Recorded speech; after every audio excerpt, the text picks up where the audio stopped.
João, capítulo 1, no versículo 17, fala assim: a lei foi dada por meio de Moisés, mas o amor, ou a graça e a verdade vieram por meio de Jesus Cristo. A graça e a verdade vieram por meio de Jesus Cristo. A lei, ela trata da antiga aliança que foi dado por Moisés. Moisés deu lá os 10 mandamentos que representa a lei. E a lei é rígida, é rigorosa. Era a antiga aliança. Os 10 mandamentos que vocês conhecem: não matarás, não roubarás, não cometerás adultério, não dirás falso testemunho. É toda aquela coisa lá, entendeu? Mas quando fala lá não roubarás, implica que aquele sapatinho que você roubou lá escondido da sua irmã, do seu irmão, do seu primo, sabe? Aquele giz que você pegou lá na sala de aula da professora. É uma lei também que está envolvendo as leis morais. Aquela banana que você pegou lá, não sei de quem, entendeu? Aquele pedaço de carne, né, pastor Danilo? Que você pegou lá na panela da sua mãe escondido, sua mãe tinha. Pastor Danilo me contou as histórias assim. Então a lei, ela era rigorosa, retratava como se fosse um vestido branco, todo branco, e ali na frente uma mancha preta. Então quem não cumprisse os 10 mandamentos e tropeçasse nenhum, pecava contra toda a lei. Então os 9 já não valia de nada que você guardou. Não tem que às vezes a pessoa faz, e uma coisa que ela deixou de fazer, aponta. Isso aí é a lei. As pessoas ainda estão apegadas à lei, a essa lei. E a graça e a verdade vieram através de Jesus Cristo. A lei, ela sempre vai exigir, mas a graça, ela sempre vai prover. A graça, ela retrata a nova aliança com Cristo. A graça, ela é libertadora, ela é transformadora, ela é muda. Graça, ela vem do termo hebraico rei, significa graça, vav, voltar, tav, cruz. Aí, no termo hebraico, teshuva, ou arrependimento, graça. Por causa da cruz de Jesus, volte-se para a graça. Olha só, por causa da cruz, ou seja, da nova aliança, volte-se para a graça. Deus está convidando o povo dele a voltar-se para a graça, que é o único evangelho de transformação, de mudança, de libertação. Aí as pessoas, na velha aliança, lá na antiga aliança, estava escrito assim: Deus visita, o culpado. Ao culpado não tem por inocente. Não está escrito assim? Deus visita o pecado até a 3ª e a 4ª geração daqueles que o aborrecem. Não está escrito isso na antiga aliança? Sim ou não? Era assim. E aí, irmãos, era assim. O seu pai pecou, o avô, o bisavô, o tataravô, e aquela maldição ia te acompanhando até a 3ª e a 4ª geração daqueles que o aborrecem. Quando Jesus Cristo veio na nova aliança, ele disse: dos seus pecados eu não me lembrarei mais. Ele diz: está consumado. Ele morreu na cruz do Calvário. E ele diz: eis aí o Cordeiro de Deus que tira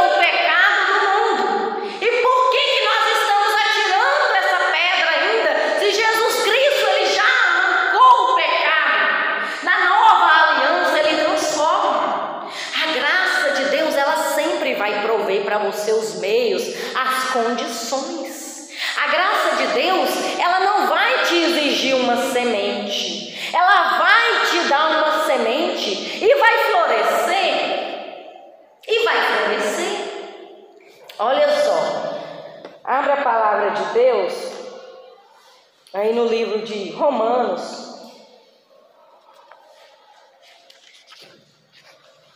Livro de Romanos, capítulo 4, no verso 5, para vocês entenderem um pouquinho do que é a graça, porque é muita coisa e nós estamos aprendendo, e eu também estou aprendendo, ensinando e aprendendo, e quanto mais eu ensino, mais eu aprendo. Romanos capítulo 4, versículo 5. Então, na antiga aliança, Deus visitava lá o pecado até a terceira e a quarta geração, e ao culpado não tinha por inocente. Se é culpado, você vai pagar o preço. Não é verdade? Olha aqui, na nova aliança. Romanos capítulo 4, versículo 5. Porém, a pessoa que não põe a sua esperança nas coisas que faz, mas simplesmente crê em Deus, é a fé dessa pessoa que faz com que ela seja aceita por Deus. O Deus que trata o culpado como se ele fosse inocente. Deus que justifica o ímpio. E agora, nós estamos na nova aliança. Ele pega o pecador sujo, imundo, e fala: venha como estás, e eu te transformo. Sabe o que ele faz? Ele pega o pecador, a pessoa vem lá do mundo, do jeito que ela está, e através da nova aliança, da graça, como estava conversando, um testemunho lindo ali da nossa irmã Sônia, veio para a casa de Deus, fumava há muitos anos, ela estava me contando os nervosos que ela ficava, e Deus libertou ela do cigarro. Deus libertou. Isso foi quem? A graça de Deus que te libertou. A graça do Senhor. Então o que acontece? Deus chama a pessoa do jeito que ela está. De repente a pessoa vai deixando a bebida, vai deixando o cigarro, vai deixando as contendas. Eu vejo essa libertação nas pessoas, eu vejo essa mudança. Tem um rapaz que a gente batizou, e eu batizei ele depois que eu entreguei a igreja do Ponte. Ele, não fiquei falando para ele: você tem que libertar da bebida, não. Ele ainda não veio aqui, porque ele tem condição fraca, só acompanho assim, pregando, orando por ele. Mas ele falou: pastora, eu já não estou bebendo mais. Pelo poder de Deus, da graça de Deus que liberta. Irmãos, que eu via que não trabalhava, passou a trabalhar. Sabe? Então a graça de Deus que liberta, meus irmãos. À medida que a pessoa vai entregando o coração dela para Jesus, Jesus vai libertando. Então aqui está falando que Deus justifica o culpado. Ou seja, a sua culpa eu tiro do seu ombro e coloco sobre mim, porque Ele é o Cordeiro de Deus que tira o pecado do mundo. Por que então que nós, como igreja do Senhor, vamos apontar o dedo? É a graça de Deus, meus irmãos, que vai transformar, que vai libertar, que vai mudar o tempo e as estações. Pede a graça de Deus em tudo que você for fazer. Se você não estiver dando conta de uma causa, de uma situação, fala: Senhor, eu estou apelando pela sua graça, eu não estou conseguindo nesse trabalho, mas pela sua graça eu vou conseguir. Sabe o que Deus vai fazer? Ele vai dar força para você conseguir. Ele vai te dar força para você conseguir. Aquilo que você não consegue fazer, através da graça de Deus, você consegue fazer. Porque a graça de Deus, ela te liberta, ela provê, ela te dê força. E hoje o Senhor nos convida, Igreja Viva do Senhor, por amor da cruz de Jesus, volte-se para a graça. Volte-se para a graça. E vocês acham que o Evangelho da graça não é perseguido? é perseguido e está sendo distorcido, porque muitas pessoas falam assim: agora o evangelho da graça dá liberdade para pecar. Não dá liberdade para pecar, sabe por quê? Por causa da graça, o pecado não terá domínio sobre vós. E aí, o que nós precisamos fazer então? Pastor, eu ainda fumo. Enche-se dessa graça, pede ao Senhor para te encher da graça, porque não é você que vai abandonar o pecado, é o pecado que vai te abandonar. Quantas vezes, meus irmãos, eu conversando com pessoas, a pessoa era festeira, isso, bagunceira, aquilo outro. Eu não tenho vontade dessas coisas mais não, eu perdi essa vontade de festa, desses bailão, porque eu vi que isso tudo é ilusão. E essa carne aqui, ela é só uma matéria, ela nem entra no céu. Essa matéria não entra. Você vai receber um novo corpo e um novo nome para entrar no reino, para entrar no céu, amém? Aí depois Jesus vem e isso se ele volta antes. Jesus volta e nós voltamos também para guerrear com Cristo aqui na terra, amém? Então, irmãos, nós vamos receber um novo corpo e um novo nome. Por causa da cruz de Jesus, volte-se para a graça. A graça de Deus te dá força. Pastora, nós estamos na graça, eu não tenho que jejuar. Precisa jejuar, Jesus jejuou. O jejum está lá no jardim do Éden. Deus mandou o próprio Adão jejuar. De todas as árvores do jardim, tu comerás, porém desta tu não comerás. Jesus mandou jejuar. Quando a gente jejua, nós chegamos mais próximo ao Senhor. Então você deve falar: Senhor, me dê forças para jejuar, porque eu já fiz isso. Eu já fiz isso. Falei: Senhor, eu não estou conseguindo jejuar, me ajuda. É porque a gente que é pastor, a gente abraça e escuta todo mundo e dá força para todo mundo. Mas a gente não chega para você e fala assim: irmãos, eu não estou tendo força para jejuar. Porque senão você fala assim: poxa, se é pastor e o pastor não está tendo força, quem sou eu? Irmãos, eu vou falar uma coisa. Teve um período assim que eu passei, mas meu esposo, nós não estava conseguindo jejuar. E eu falei: Senhor, me ajuda, porque eu não estou conseguindo jejuar. Irmãos, falei: Senhor, eu não estou conseguindo e eu entrego a sua igreja nas suas mãos. Estava pastoreando lá no ponte. Eles nem imaginam que eu passava por isso. Aí eu orava por eles, entregava eles na mão do Senhor. Irmãos, e eu só vendo os irmãos contando testemunho, essa aqui contando um monte de testemunho para o esposo dela, entendeu? Eu falei: gente, nem estou tendo força para jejuar e tanto de bênção na minha vida, estava vendendo assim, Falei: meu Pai. Então quer dizer, sabe, a graça ela sempre vai prover. O Senhor fala: eu sou a tua força, eu te seguro. Quando você não dá conta, eu dou conta por você. Eu te seguro, eu te tomo na minha mão e digo: não temas, porque eu sou contigo, eu te fortaleço, eu te ajudo. É Deus que nos renova, é Deus que nos sustenta, é Deus que nos coloca de pé e nos levanta, amém? É o Senhor. Aleluia, Jesus. A graça de Deus ela é fonte de força e de poder. A graça de Deus é fonte de força, de poder para vencer o inferno, para vencer o pecado. Sabe por quê? Porque a graça de Deus, ela é o amor de Deus. E é o próprio Jesus, a graça é o próprio Senhor Jesus. É o próprio Senhor Jesus. Teve um dia que eu e meu esposo nós estávamos reunidos em um almoço e uma moça foi ficar endemoniada. E eu olhei e falei: eu não vou expulsar esse demônio hoje não, estou muito ocupada com a graça de Deus. E aí, irmãos, a gente ia servir a ceia, né? Cumprindo aquela palavra do partido do pão nas casas, né? Que está escrito Atos 2, e orando e servir a ceia. Aí eu falei: não, pode deixar ela quieta aí. Precisa segurar ela não. E a menina endemoniando lá, gritando, fazendo aqueles caração. Aí eu comecei a falar do amor de Jesus Cristo e comecei: porque Deus amou o mundo de tal maneira que deu o seu Filho unigênito para que todo aquele que nele crê não pereça, mas tenha a vida eterna. E quando eu comecei a falar desse amor de Jesus Cristo, o demônio não aguentou, vazou na hora, foi embora. E eu nem precisei me esforçar de expulsar nem o demônio.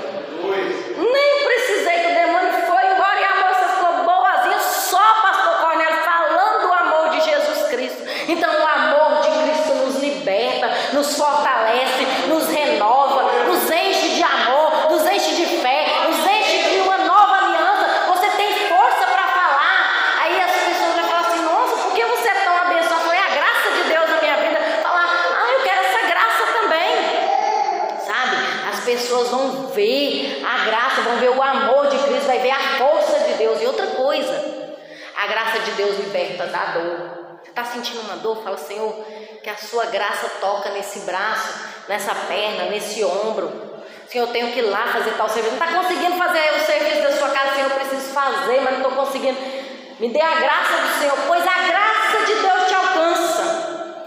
E eu coloquei aqui 5 princípios práticos e poderosos para nós crescermos na graça. Que nós cresçamos na graça de Deus com ousadia e confiança. Crescer na graça com ousadia e confiança. Ou seja, você acredita, você toma posse dessa graça na sua vida, desse favor imerecido, que vai dar certo, que você vai conseguir, que você vai vencer, que você está curado e vai fluir no nome de Jesus. Construa a sua base de vitórias duradouras na graça de Deus. Você vai trilhando degrau por degrau na graça de Deus. Degrau por degrau na graça de Deus. Você faz o seu projeto de vida, logo está chegando. Todo ano nós fazemos na quadrangular o nosso projeto de vida. Coloca lá. E vai dar certo. Construa seus projetos na graça de Deus. Fala: eu cresci tantos por cento. Olha, eu cresci assim, melhorei assim. Pois esse ano você vai avançar mais na graça de Deus. Ou seja, você vai construir a base das suas vitórias através da graça de Deus. E como, pastora, que eu consigo isso? Fala comigo: valorizando a pessoa de Jesus. Valorizando a pessoa de Jesus. Valorizando a pessoa de Jesus. Fala bem de Jesus. Fala o que Ele fez por você. Fala como você tem sentido a presença dEle. Fala desse encontro. Fala das coisas boas. Faz igual a irmã Sônia me contou as bênçãos que ela recebeu, que ela chegou e Jesus transformou a vida dela. As pessoas vão querer saber desse Deus que você serve. Fala pra ela, em vez de você ficar falando: o preço está difícil. Não, fala as coisas boas. Fala o que Jesus tem feito na sua vida. Irmãos, a Bíblia, Jesus falou assim: o meu jugo é suave e o meu fardo é leve. Ele tira esse fardo pesado de nós e coloca sobre ele. Então não deixa ninguém ficar colocando essa canga pesada em cima de você, porque ele já tirou esse fardo pesado das suas costas. Ele já arrancou, ele tomou sobre si as nossas dores, as nossas enfermidades, e pelas suas feridas nós já fomos curados. Essa enfermidade não tem poder sobre a sua vida, o pecado não terá domínio sobre vós, porque a graça de Deus te enche. A graça de Deus te enche. A graça de Deus toca na sua vida, toca na sua casa, toca na sua família. Irmãos, valoriza a pessoa de Jesus, valoriza. Esse favor imerecido não tem preço, sabe? Não tem preço falar do amor de Cristo. E outra coisa, nós precisamos aprender a falar o idioma da fé por meio da graça de Deus.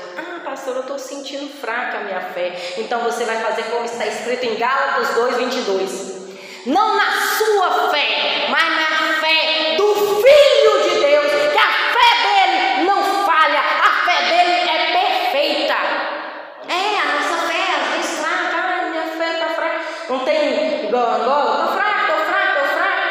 Pois é. Pastor, eu estou sem força para orar. Bate papo com Jesus. Bate Eu lembro um desafio que foi realizado de uma campanha na outra região e tinha que fazer um jejum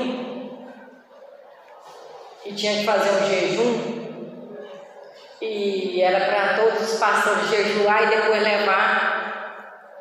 levar as ovelhas para ser batizadas. E por incrível que pareça, eu acho que eu fui a única pastora que não fiz esse jejum, nem ele. Eu falei, Senhor, não estou conseguindo fazer esse jejum, mas me dá pelo menos uma alma, Senhor, tenha misericórdia.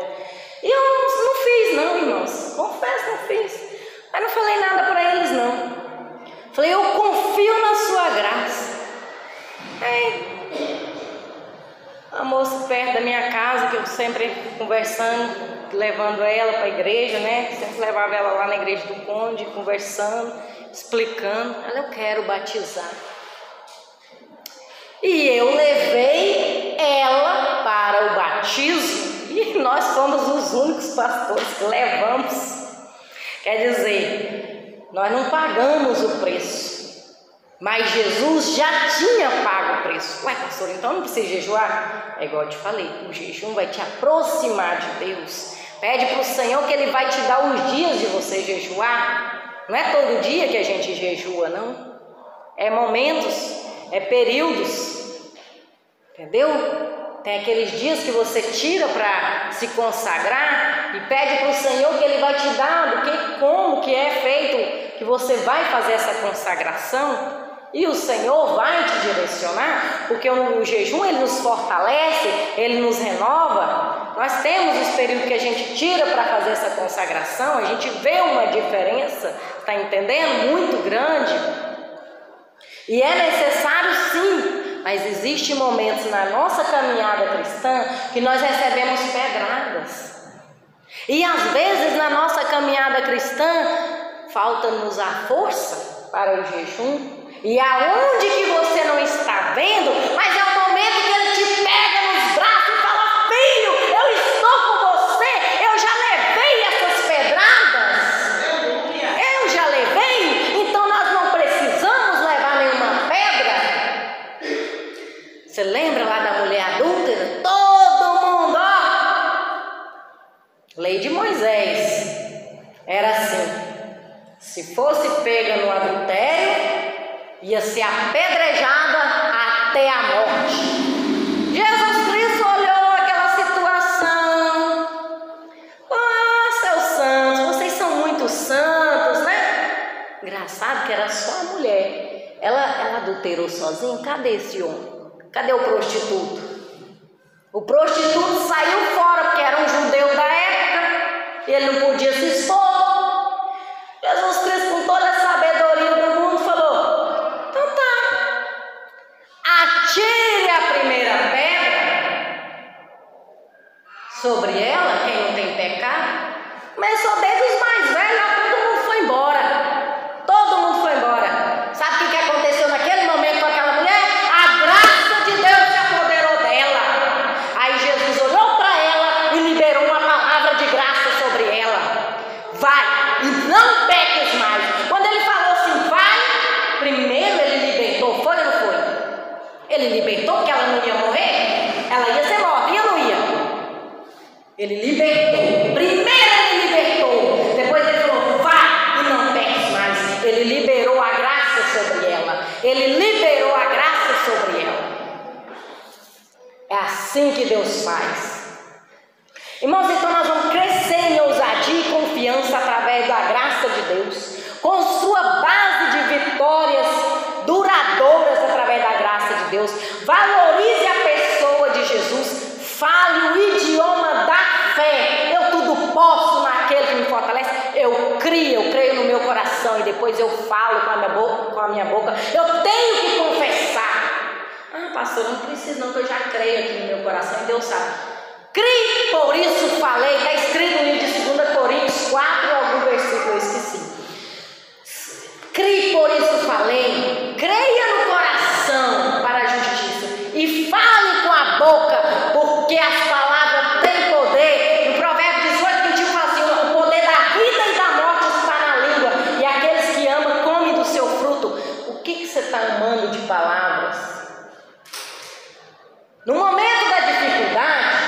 Você precisa falar o idioma da fé. Fale, confesse vitória. E o resultado, pastora, de eu declarar o idioma da fé? O resultado é que você vai receber uma restauração abundante na sua vida espiritual, sentimental, familiar, financeira, na saúde, em todas as áreas da sua vida, porque você vai estar confessando o idioma da fé, da vitória, da graça de Deus. Fala a palavra de vitória e você vai ter vitórias. Ah, pastor, e se eu falar derrota? Vai colher derrota. Infelizmente. Por quê? Às vezes, se você falar, você está chamando a existência. Você está chamando a existência aquelas coisas de derrota. Você fala, ah, não consigo, não posso, estou muito doente, estou muito fraca, estou ficando cada vez mais doente. Essas palavras têm vida. Fale diferente e colha coisas boas e vai ter colheitas diferentes. Irmãos, nós estamos toda hora no meio de pessoas negativas. Então nós precisamos confessar o idioma da fé.